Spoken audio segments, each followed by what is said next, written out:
Halo Sobat Otomotif, balik lagi di Drift Blog. Beberapa tahun terakhir kita sering dengar kata mobil listrik. Awalnya mungkin dianggap tren sesaat, tapi ternyata di Indonesia penjualannya benar-benar melesat. Bahkan, angka penjualannya meningkat ratusan kali lipat hanya dalam waktu 4 tahun. Bayangin aja, di tahun 2020, penjualan mobil listrik murni atau BEV cuma sekitar 100-an unit saja. Angka itu naik perlahan di 2021 dan makin terasa di 2022 setelah masuknya beberapa merek baru seperti Wuling dengan Air EV. Nah, sejak itu permintaan melonjak tajam.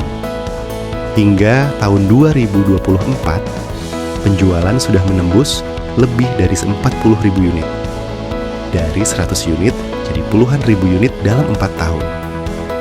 Itu pertumbuhan yang luar biasa besar untuk sebuah tren baru di otomotif Indonesia. Tentu saja, lonjakan ini nggak datang begitu saja. Ada peran besar pemerintah dengan berbagai aturan dan kebijakan yang mendukung. Pertama, insentif pajak. Mobil listrik mendapatkan keringanan pajak pertambahan nilai barang. Bahkan ada model tertentu yang pajaknya bisa ditekan sangat rendah. Kedua, subsidi harga. Beberapa merek mendapatkan bantuan agar harganya lebih terjangkau bagi masyarakat. Ketiga, regulasi emisi. Pemerintah mendorong transisi ke energi ramah lingkungan dengan target net zero emission di tahun 2060. Dukungan seperti ini bikin konsumen lebih berani beralih ke mobil listrik karena biaya kepemilikan jadi lebih murah. Selain aturan, infrastruktur juga berkembang pesat. Salah satu kekhawatiran orang ketika mau beli mobil listrik adalah pengisian daya. Tapi sekarang, PLN dan berbagai pihak sudah membangun ratusan SPKLU atau stasiun pengisian kendaraan listrik umum. Bukan cuma di kota-kota besar, tapi juga mulai merambah ke rest area tol, mall, sampai kantor pemerintahan. Targetnya, dalam beberapa tahun ke depan, ribuan titik charging akan tersedia di seluruh Indonesia. Jadi, alasan takut kehabisan baterai di jalan makin lama makin berkurang. Di sisi lain, Indonesia punya keunggulan besar karena kaya akan nikel, bahan utama untuk baterai EV.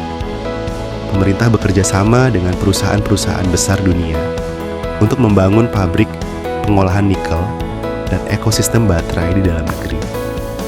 Dengan begitu, kita bukan hanya jadi konsumen mobil listrik, tapi juga bisa jadi produsen komponen pentingnya. Kalau ini berhasil, Indonesia bisa jadi pusat industri EV di Asia Tenggara. Sekarang kita lihat siapa saja merek yang paling laris di Indonesia. Wuling dengan Air EV bisa dibilang pionir mobil listrik murah di tanah air.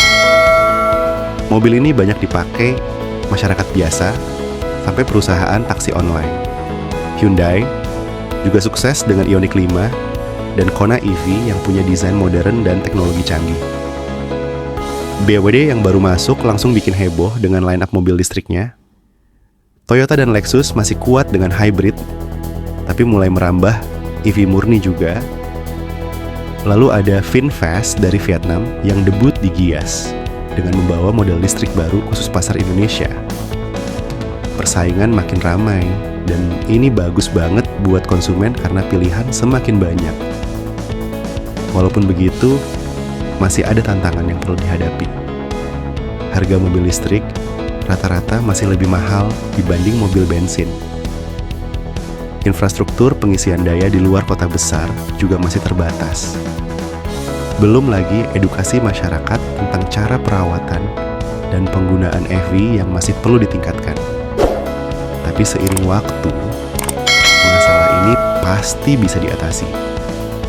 Kalau harganya makin terjangkau, charging makin mudah, dan edukasi makin luas, penjualan mobil listrik bisa jauh lebih tinggi lagi. Jadi jelas banget kalau mobil listrik di Indonesia lagi melesat tajam. Dengan dukungan aturan baru, infrastruktur yang terus berkembang, dan makin banyaknya brand masuk ke pasar, masa depan EV di Indonesia kelihatan sangat cerah. Bagaimana menurut kalian, sobat di Riff Blog? Apakah kalian siap beralih ke mobil listrik dalam waktu dekat? Tulis pendapat kalian di kolom komentar. Jangan lupa like, share, dan subscribe di Riff Blog supaya nggak ketinggalan update otomotif terbaru. Sampai jumpa di video berikutnya.